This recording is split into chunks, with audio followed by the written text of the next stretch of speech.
Back to the channel, everybody. This is Lady Nika on with a review for tonight's episode of Love and Hip Hop ATL. And we started off tonight with Kalina being Tony took Kalina down there to see this place that he want to get, and it looked nice. You know, it's a club, but her concern is that we put the last of what we got and it fails.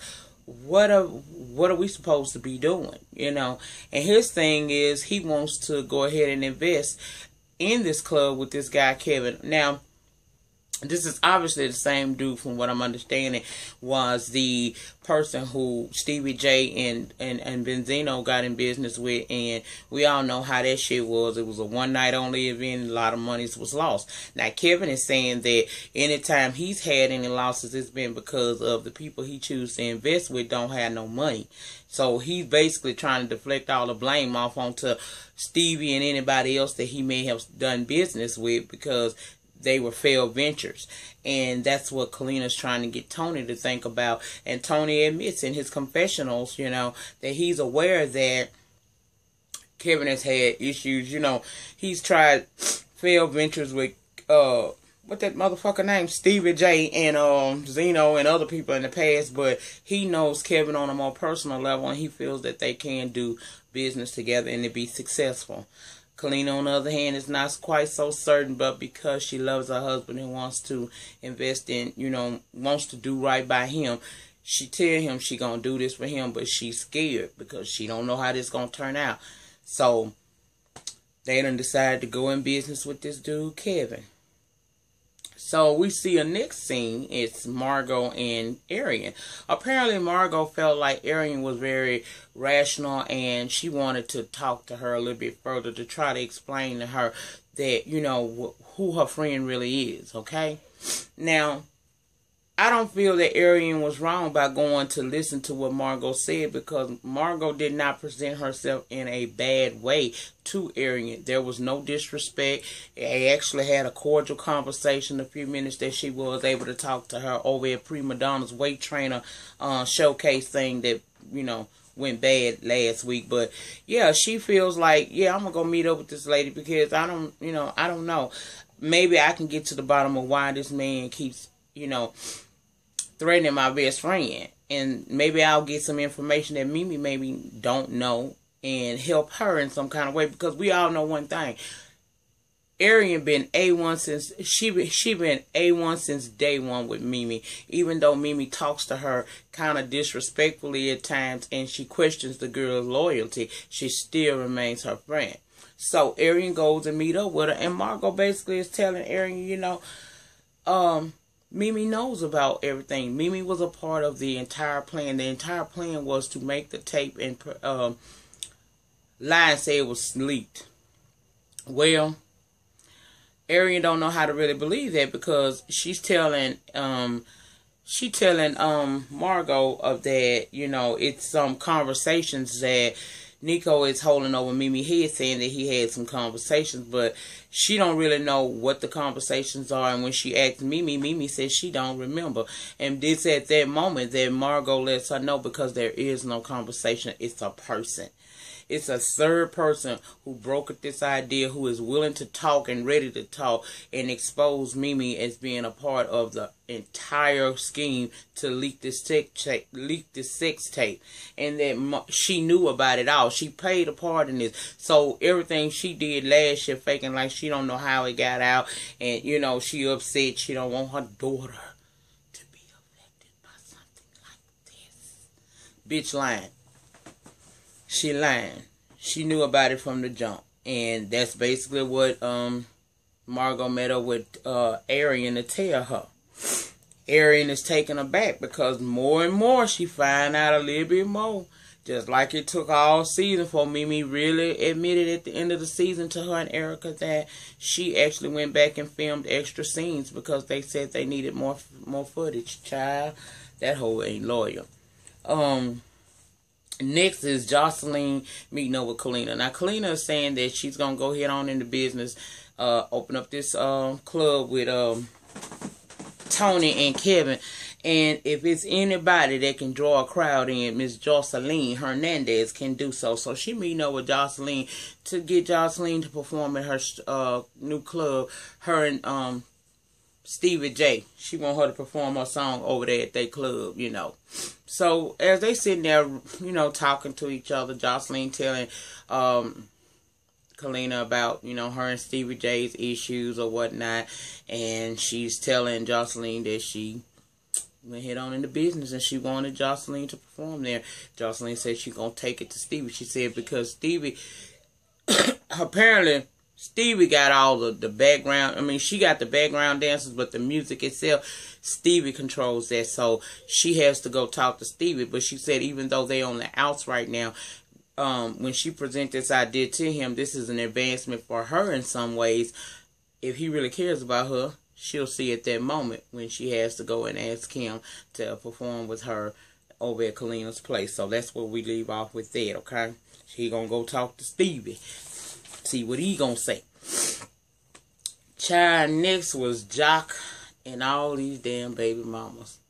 Fatima, Cena, Alex, and I forgot the other motherfucking girl name.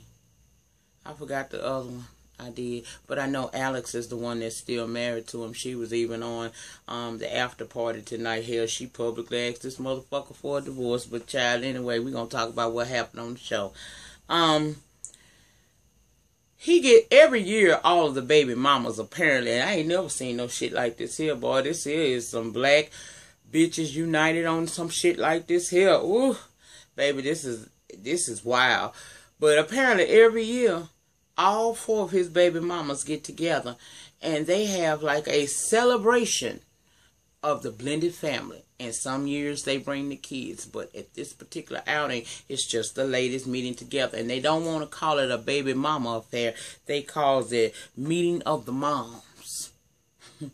Well, they're standing there talking amongst each other, and they basically was telling us how each other plays a role in Jock life and how they wind up with the baby. We all know Sex got the baby, but you know at what point he was with all of them.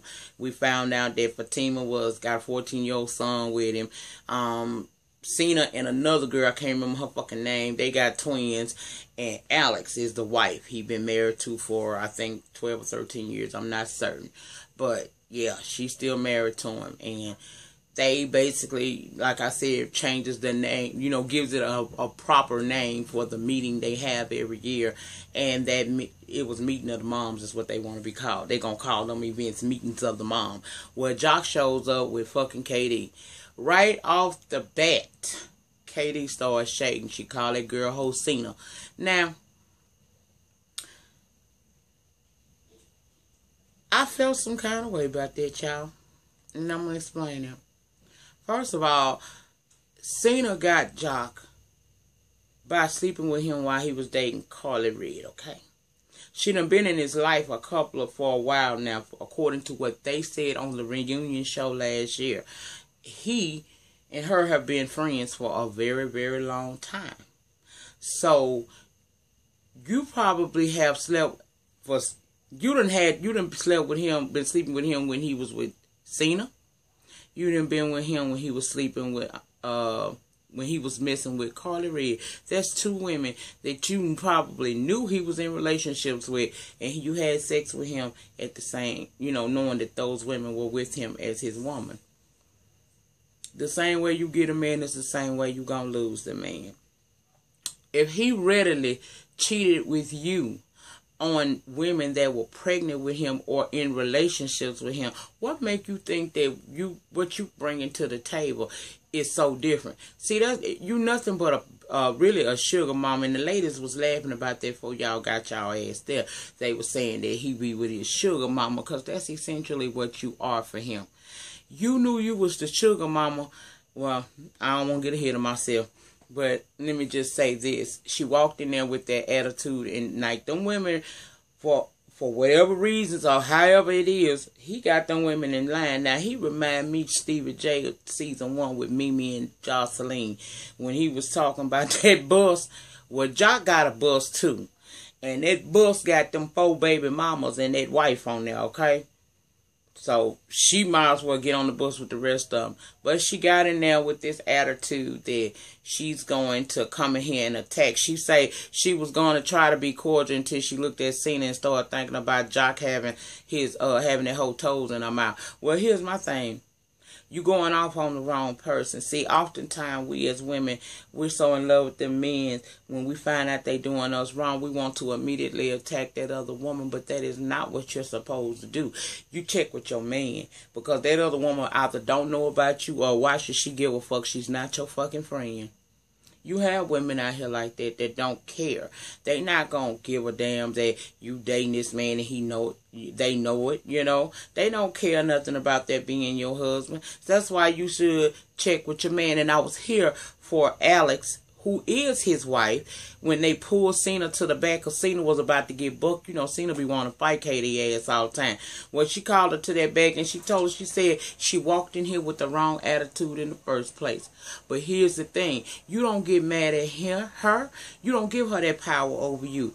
You get in his ass. Because if that was the case, if I was just going to pop out because y'all messing with me, I would have a right to go off on every one of you motherfuckers in here. Because remember, she's the wife. It don't matter what happened after that. She the wife. If she wanted to, she can go off on every last one of them, because every last one of them wasn't nothing but a side piece to that woman. Side pieces don't have no roles. Them bitches are supporting castmates with no lines, as Drill Kelly said.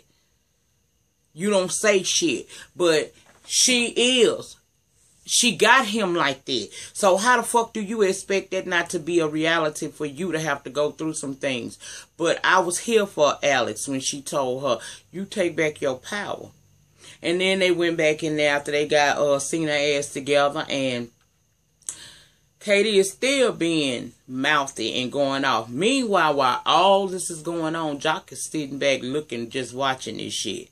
Watching these hoes act a fool. The only one in there that act like they had 100% good sense was Alex. And that's the one that's married to him and probably don't want his ass. And she made a very valid point. She told Cena, she said, I understand, because Cena had said that, you know, when stuff come to my front door, I have to deal with it, meaning Cena coming to her like she did.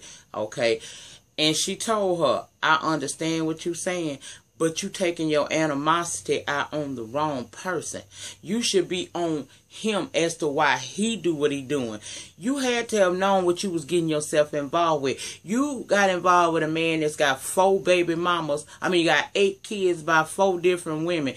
And so, with that kind of track record, don't tell me you didn't know what you was getting yourself involved with, because you did know what you was getting involved with. And then you still with the man, and you know he married to me. And she was like, well, if he was married to you, well, if he was so much your husband, then it must be something you ain't know how to do. Why is he still with me? She said, no, what you should be asking yourself is, if he with you, why is he still my husband?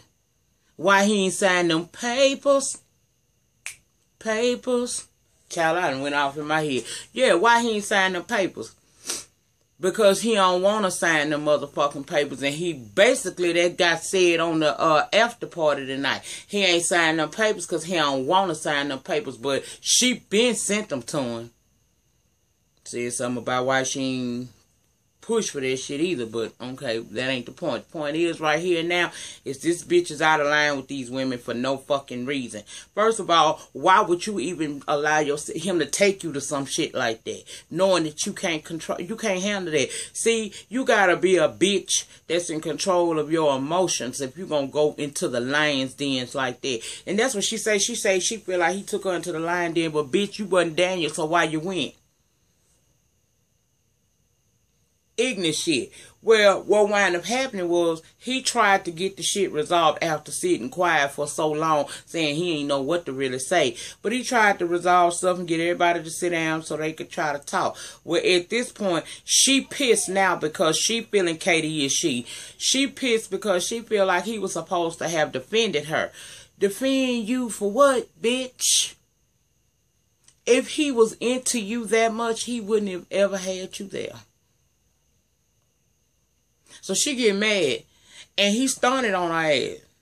Well, since you want to act like that, you gone on leave.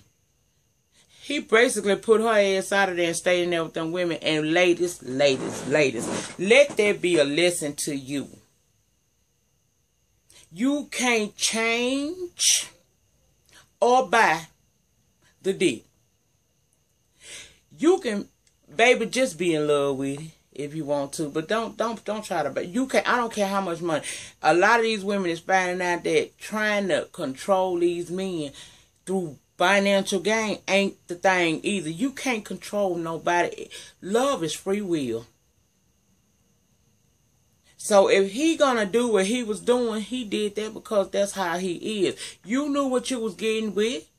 When you was fucking him and you knew he was with Carly Red, you didn't think that was gonna come back to haunt you? Well, bitch, I'm here to tell you it's a bitch in town named Karma, and she's a big, ugly hoe.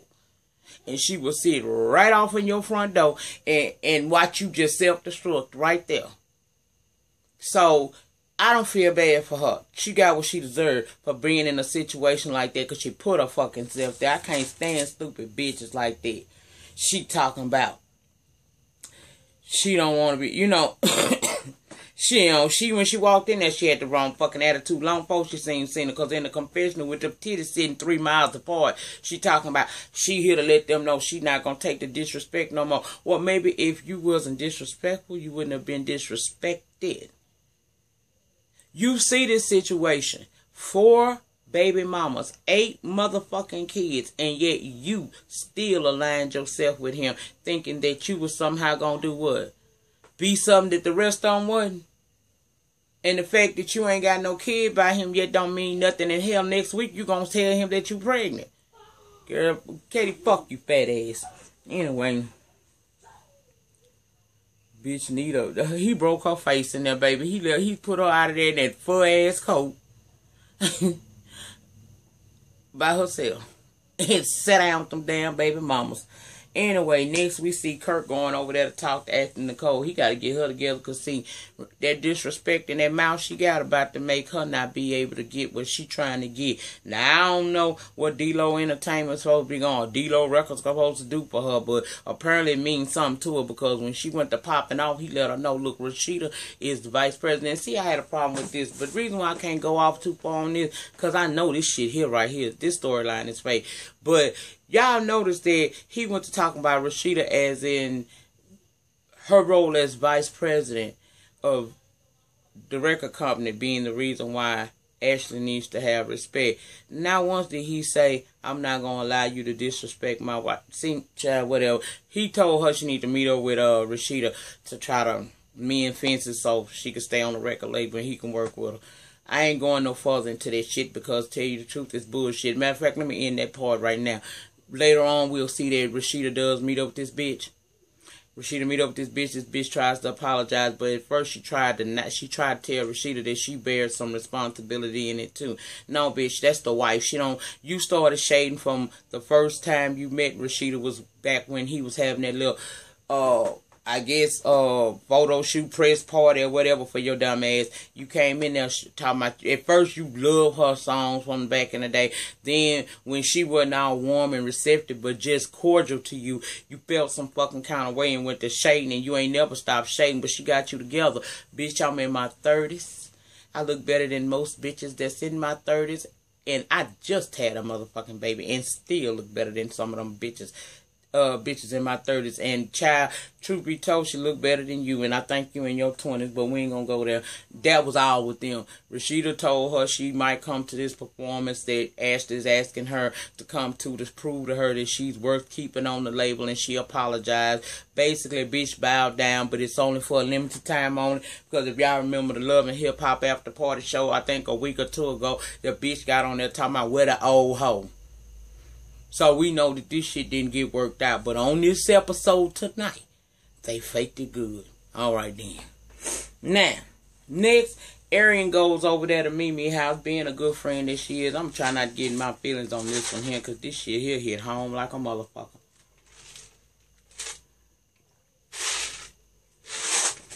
I had to get a little water in case I had to go harder. Now, she goes over here to talk to Mimi. Now, if it ain't nothing else, we know Arian is motherfucking Mimi friend.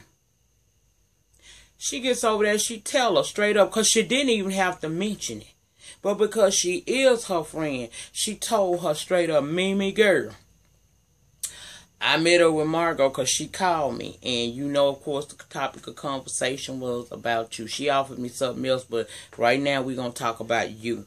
And what she basically telling me is it's a third party Mimi out here that's willing to talk and say that you were a part of this, you know, whole scheme to get the sex tape made, get it released, and then make the sex tape and then say it's released so that you was a part of all of that shit. You knew what was going on. Ain't nothing that went down you were not privy to prior to it happening. It's basically what Arian was trying to tell her. She told her, look, is that true? Because basically, Mimi, they're going to out you. And I want you to know ahead of time what the fuck is going on. So you don't feel like I'm being shady, not telling you what's going on. Mimi did exactly what the fuck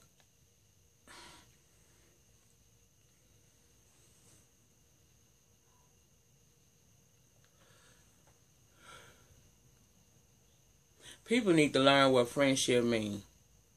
Friendship don't motherfucking mean, hey, Mimi had an attitude about this girl even meeting up with Margot. Why? She don't have a problem with Margot. You wouldn't have a problem with Margot if you wouldn't have jumped shady when the woman was introduced to you. Yeah, Nico introduced y'all to each other, but that woman didn't say nothing disrespectful to you. You started off shading, talking about, oh, you claiming her now? So now, y'all done had this disagreement and shit, so it's bad blood between the two of y'all. That ain't on Arian at all. That is on you. So if this woman has been nothing but polite to Mimi, to Arian, why Arian shouldn't meet up with this woman and have a child? I'm getting mad. I'm getting mad, Lord. Okay. This is a review. This ain't personal.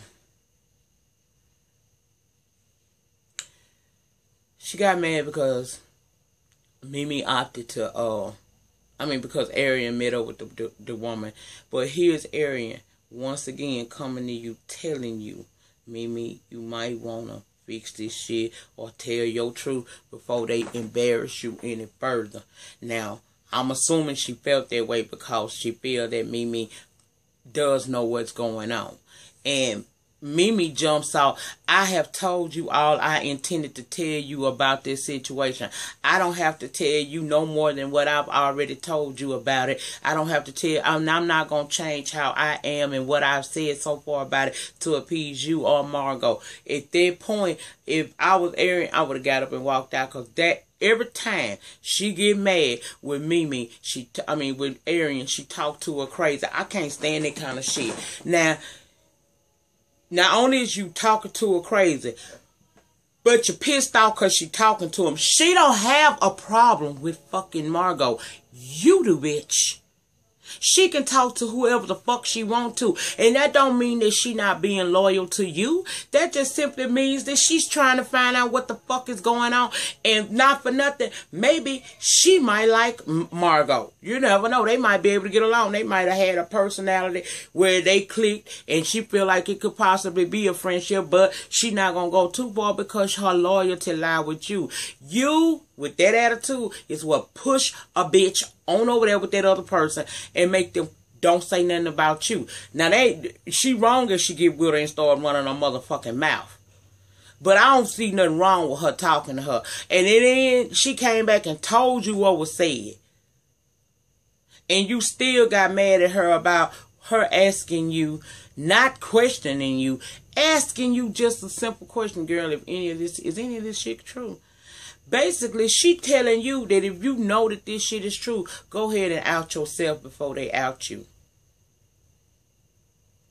But Mimi's such a smart-mouthed bitch. She don't listen. She thinks she can talk to Arian any kind of way she possibly can. And Arian has let her do that time and time again. And I understand why Arian did that. But Arian found her strength tonight like I found mine. Bitch, just walk away. She put Arian out that house. Arian said, okay then, alright, kiss Ava for me. When you know that you done been the best friend that you know how to be to a person, and you trying to tell them subliminally for days and for her weeks and years, and a bitch still ain't getting what the fuck you saying, then you let it be what it's gonna be. Cause you can't change stuff.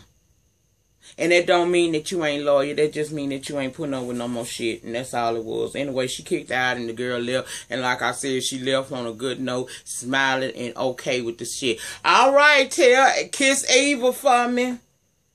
Next, Stevie J and Jocelyn meet up. Stevie don't know why the fuck he got orange juice stowed on his fucking silk shirt last week. He just know that he don't like that. But he say over in the White House, over there, he can go weeks without seeing Jocelyn and not have to worry about her. But she called him to meet up with him. So he gonna go and meet up with her. And hopefully he'll find out why he got shit throwed on him for no fucking reason, right? Okay then. Okay. Anyway. She get there and get to talking about when you working with bitches like Diane Peace and Tiffany Fox, them hoes that come from the same place I do. That's like a slap in the face. You're not focused on us. And that management company you working with, Mimi, I can't understand why you doing that neither, because your baby mama, she full of shit. It's at that moment that he finally realized what the fuck she is mad about. And he told her straight up, he said, let me tell you something. First of all, I haven't seen Tiffany Fox since before I had to go for my 30-day rehab stint. So I ain't even been in no studio with her. And Jessica Diane Peace is not nobody that I would align myself with. She not on my level. I ain't been in the studio with nobody. The only person that I have been focusing on trying to get in the limelight and build their career is you. Because you know I have to be careful on who I deal with and what I'm involved with if I'm gonna make my comeback be believable and people embrace me again. Basically, Stevie, I could tell what's going on with this. Stevie J finna do a whole change. And if Jocelyn's smart, she could take the ride with him. But if she don't, she gonna fuck around. He gonna be back over there smiling at that motherfucking regular ass Mimi child. But anyway, he tell her that that's how he feel. And he focused on her. What do she want of him? That's when she told him that Kalina asked her to perform him and her at their club. And he said, okay, cool. No problem. They make up. We good again. She could have did that last week, just told him, man, now instead of assuming some shit. And then if she would, well, I don't know, listening to Cardi Red, I told y'all the next scene would have been Rashida meeting up with that motherfucking girl, but I got rid of that early because I'm just not here for that storyline. Jock shows up at Katie's in his supposedly a condo, and she has gone to the 24-hour locksmith place and changed the locks on the door, so his key don't work, so he's knocking and banging on the door. She come to the door. He should have known there was some issues then when she said, I know you're not knocking on my damn door like that. Okay, he said sorry, so he gone on in there. She get to talking about, you know, what he plan on doing. It's like she want him to work for her, and girl, you ain't you only there because he needs you. How much work he gonna do? You think he gonna go through it? He don't have to go through hurdles with you, and he can go get hurdles jumped through for him by at least 3 other bitches, because the wife says she ain't trying to hear. But them other 3, they still salivating at the mouth and to do anything just to have him around. And ain't no telling how many of them that's not on camera that we know that's gonna probably do the same thing for him. So the studio time you buying and them clothes you threw over that balcony that you actually paid for, all that, your whole scene was stupid. You sitting there telling him what he plan on doing to try to get back with you because you feel like he didn't have your back at that meeting. Girl, was he supposed to? He told you when you walked in there and started cussing out Cena, he knew it was going to be a problem. And what you know, he got to keep it good with them baby mamas, honey. He don't want no child support case on him. He try to be like Stevie J. So you think he going to risk fucking it up, baby? It's cheaper to keep, okay? It's cheaper to keep her. You can be replaced. If he fuck up with them, they can replace him in a way that he don't want to be replaced.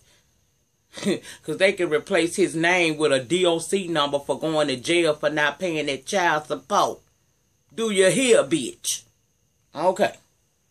Any motherfucking way. She get to getting mad. She going there packing shit up because he ain't talking about kissing her motherfucking ass. So he taking stuff. He going on out the door. This bitch in the house sounding like a man. She really sounding like a man. I know I got a deep voice, but this bitch sounded like a growling ass bear, packing up his shit, throwing it across the balcony at him talking. Then if you trying to hit a bitch or you trying to throw his shit away, Why are you telling him to be careful? I got a good aim. Bitch, what, really? First of all, you stupid, because probably all that Gucci and Prada you threw over the balcony, you paid for a trick. Girl, get your motherfucking life. You is ignorant. Anyway, child, he come down there, seen her throwing that shit. He tried to throw something at her, but he didn't actually hit. I don't know if it's because he's a bad aim, or was he just not even trying to hit the bitch in the first place. He probably wasn't trying to hit her, because, you know, they got that clause now where you can't be putting your fucking paws, and I guess a shoe will qualify as a paw being thrown upward like that. If it connected, it could fuck her up, you know. But anyway, he got his shit, told her she gonna clean up the rest of that shit, and went on by this motherfucking business. Next we see Mimi back at her motherfucking house. Mimi make my fucking blood pressure, boy, because this is the stupidest 40-something-year-old woman I ever seen in my life.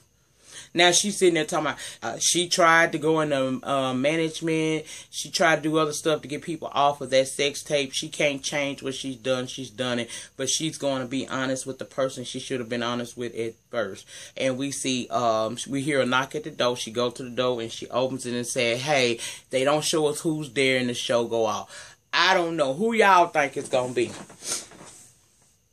I say it's either going to be Stevie J or Arian. And considering she don't give two fucks about Arian, I always felt like she ain't never cared about the girl. I say that it's probably gonna be Arian at that Stevie J at that door. She probably finna run to Stevie J and tell him all of what she done did and why she did it, and see what he gonna feel for her motherfucking ass. But then again, ain't no telling who it is, cause I mean, her daddy died already, so that was last year.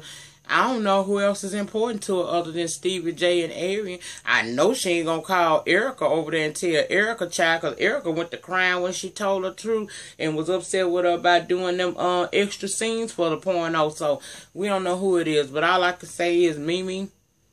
I never tear a bitch down without extending the hand to lift her up. I hope through all of this you find yourself, because you a lost ass soul. Mimi is the epitome of a bitch that didn't pay attention to what was going on around her all along. Any damn way, y'all. That's all I have for you guys tonight. I'll be back on. Y'all know I don't have no shows to do. Yay. I still got a little time off, baby. I still got a little time off for them haves and have-nots and them basketball bitches get to be in a part of my life. So I'm going to enjoy my little time and not having to be on a schedule with these videos. And I don't have a TFC video this week, so baby, I'm rolling with it. I'm rolling with it this week. Yes, indeed. Anyway, guys, until Friday, please like. And I'm going to tell y'all this. If I pop up through the week, it's just something I feel like doing. But the things that I obligate myself, you all didn't make me obligated to it. I obligated myself to doing certain shows. And this is it for the week for me. So I really don't have a video that I'm obligated to bring in until Friday in the news. But if anything happened through the week, you know, I might pop in with a little something. I might even come in with a story or something. Y'all say y'all like my damn story, so I might give y'all a good one out the old Lady Nika archives. Give you a good kiki and a laugh and a high five for the ladies and shit, because y'all like how stupid I be acting. In the meantime, in between time, please rate, comment, subscribe, and share my video with others. Until the weekend. Peace.